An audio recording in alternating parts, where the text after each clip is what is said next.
being the prolific scorer that he is, but this time making opportunities para sa kanyang mga kakampi. Gamboa for 2.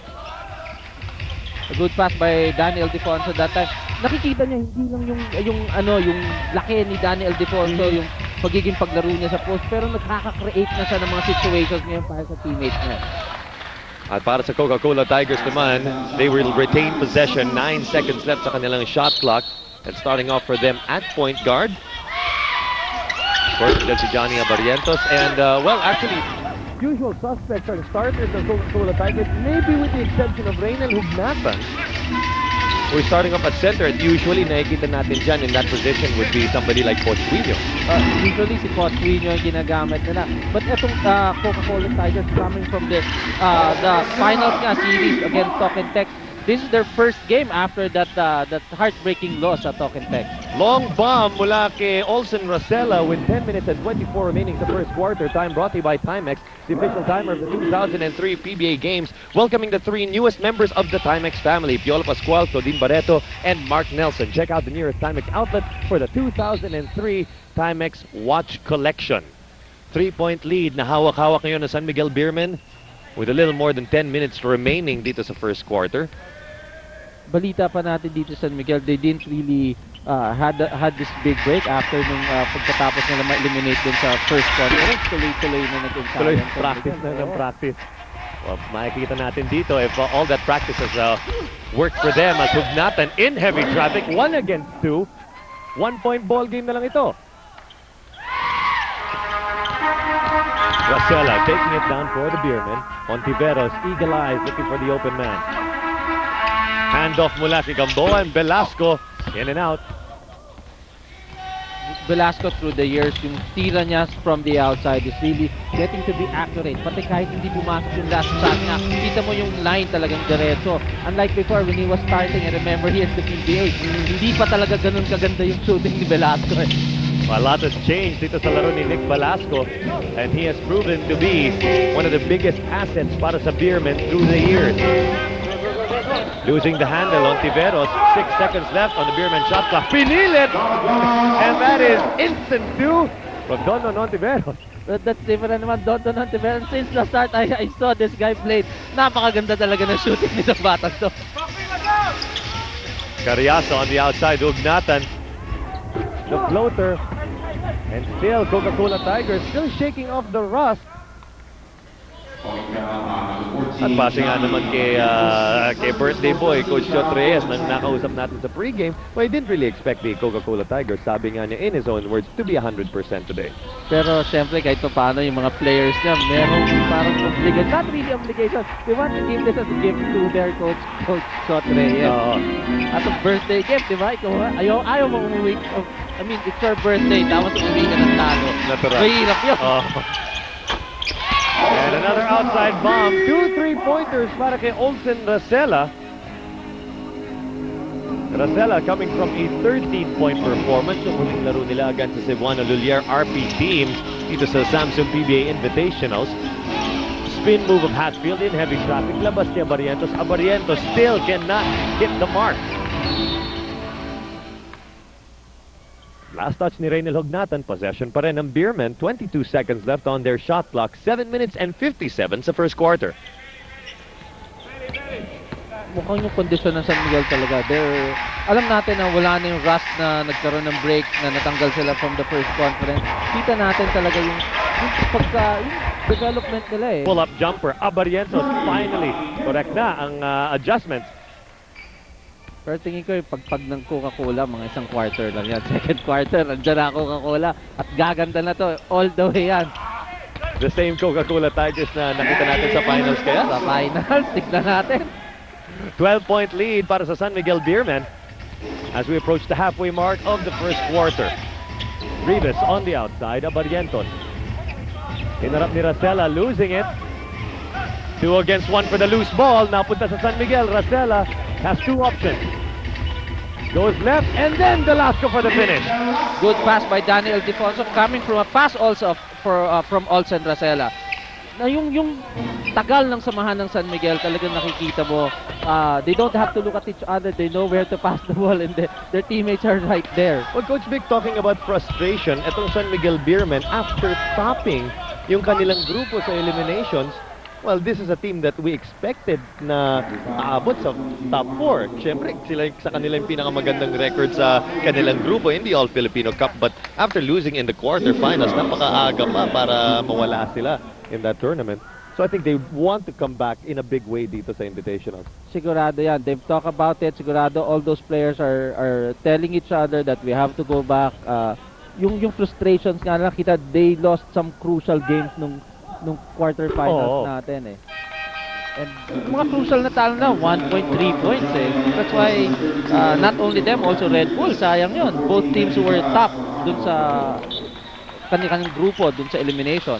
Sa pa yun, looking for a little revenge dito sa Invitationals ang batang Red Bull. Unang palitan sa ating laro, in comes Ato Morano to replace Johnny Abarrientos. Nandiyan na rin si Pochuino. So a rather tall lineup ang ipapasok ni Coach Chot Reyes ngayon. But an equally tall lineup rin dito sa panig ng San Miguel Beermen with Benji Paras also in the lineup now. Very big addition for the San Miguel Beermen, si Benji Paras. Kahit sinasabi na nila na Benji Paras nag-retire na and everything, he's still Benji Paras and he can still control the paint definitely. Tama ka doon, Coach Vic. And now at the post-up, crossing fake, takes the shot and one! Isa pa yun, Daniel Defonso can really take shots from the outside now. Malayo dun sa, when he was starting also, just taking the low post. You could see here, he made the fake against Rudy Hatfield. It made confidence sa tumira from the outside eh. Well, not the perfect textbook position to take the jumper, pero 2 points pa rin yan, and nobody's going to complain. Definitely not Coach Jong Wichico. 3-point conversion now for Danny I, and a 9-point lead for the Beermen, or make that a 10-point lead, 17-7 with 6 minutes and 10 remaining in the first quarter. Bugnatan from the post-up, labas kay Hatfield. Hatfield rings the bell.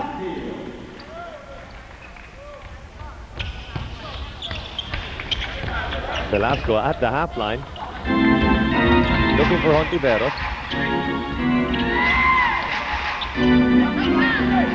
And we just found out that lahat pala na nagsimula para sa San Miguel Beermen dito pa lang sa first quarter have already scored. Nasabi mo, nabanggit mo kanina, Coach Vic, about San Miguel playing like a well-oiled machine. Kilala nilang isa't isa, and that's exactly what we're seeing here in the first quarter. And a look at some numbers so far dito sa first quarter. Yeah, we could see Coca-Cola shooting only 4 out of 10, while San Miguel shooting 7 out of 10. Even sa assist, lamang ang San Miguel, who made just 5 assists against 2 for Coca-Cola. So obviously, ang San Miguel Beermen, all those months of preparation paying off here. Actually, nag-pay off na nga yan in their first game dito sa Invitationals, winning against the RP team. Pero sa panig ng Coca-Cola Tigers, never to be underestimated, Jeffrey Carriazo for 2. Ang maganda dito sa Coca-Cola, yung freelance offense nila. Kahit anong mangyari, pag gina nila yung offense nila, somebody will score. Boybits Victoria in the ball game for the first time. Benji Paras from the high post, Daniel Defonso. Ildefonso, bump and grind, laban kay Ribes. There's the fake, there's the lean. That's the move by DI, Daniel Defonso. 8-point lead para sa Beermen. There's the fake, there's the slash, labas. Ontiveros, corner pocket, it's good. Mukhang kondisyon nga San Miguel. I think they have a very high field goal percentage in this quarter. Actually, in this ball game, ito pa lang with 4 minutes, 6 seconds remaining in the second quarter. 22 points na ni-score na San Miguel. Well, ilang koponan lang dito sa PBA makakapagsabi na nakapag-double-digit lead na sila over the Coca-Cola Tigers in the first quarter. And that's exactly what the Beermen are doing here. Boybits Victoria, first personal foul laban sa kanya. And Rob Wainwright now checking in para sa Coca-Cola Tigers. Nasabi ko pa, second quarter, nagmamadali ako. It's only the first quarter, 22-11. 3 minutes, 56 seconds remaining. Nabubulol na ako. 10 seconds left, the shot clock ng Coca-Cola. The leaner from Wino pinilit, but it will pay off a foul from Benji Paras.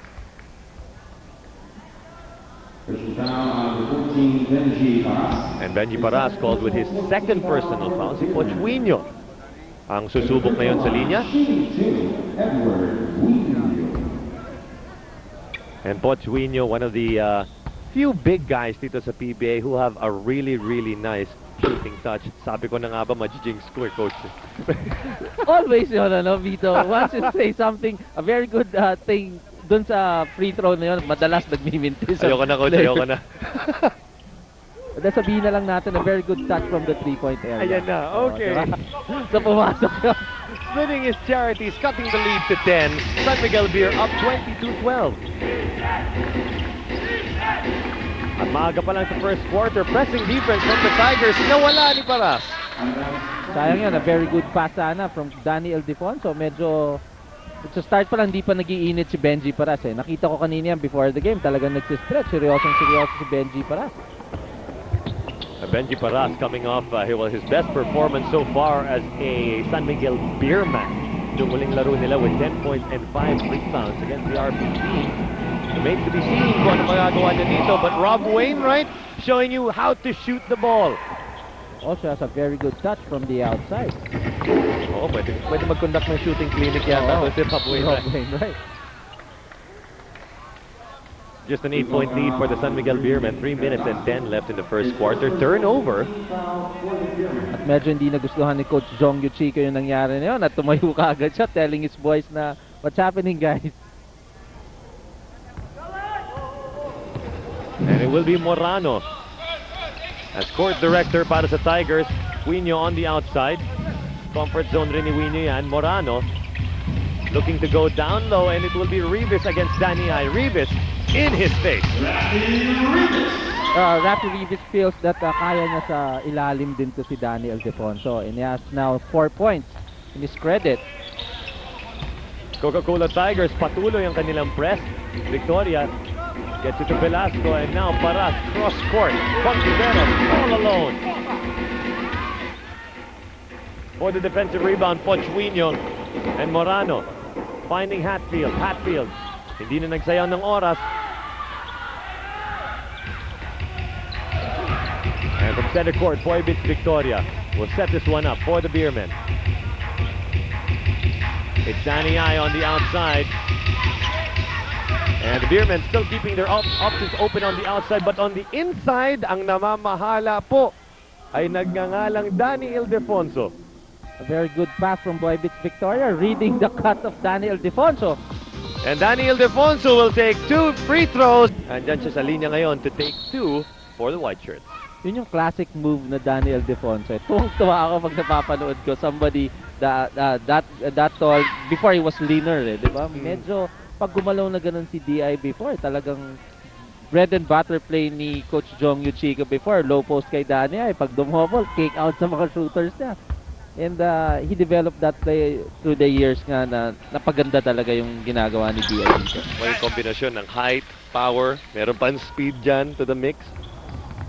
Kanina, I was looking at him before the game, nag-shoot around siya, talagang lean na lean, ang ganda ng, talagang mukhang nag-work out to si Danny Ildefonso. Mukhang gusto bumawi dito sa conference nito. Falling short mula sa labas is Will Antonio. And Gahol pulling down the board. Less than 2 minutes to go in the first quarter. Racela taking his time. Paras takes it himself. Classic Benji Paras going to take it from the high post. Walang kumuha, turn around, jump shot. Set shot actually. Bakit hindi? Di ba? Kung wala naman nasa harapan niya.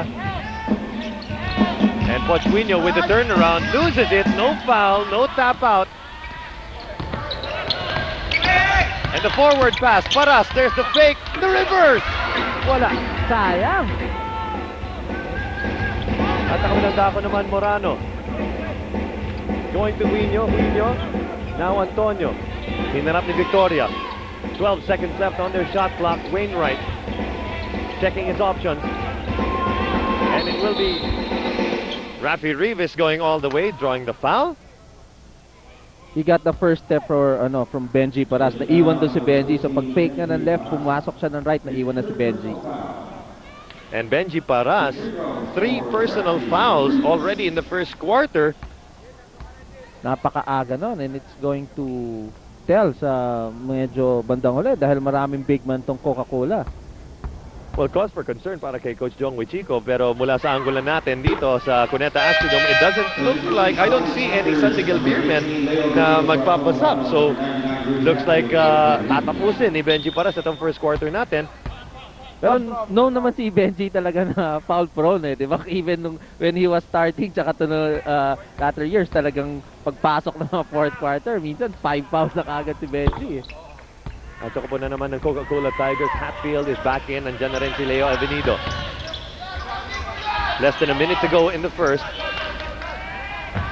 And Coca-Cola pinahirapan ng inbound ng San Miguel Beer, but they will break the press with Racela on the run. Racela, pull up two. Yes!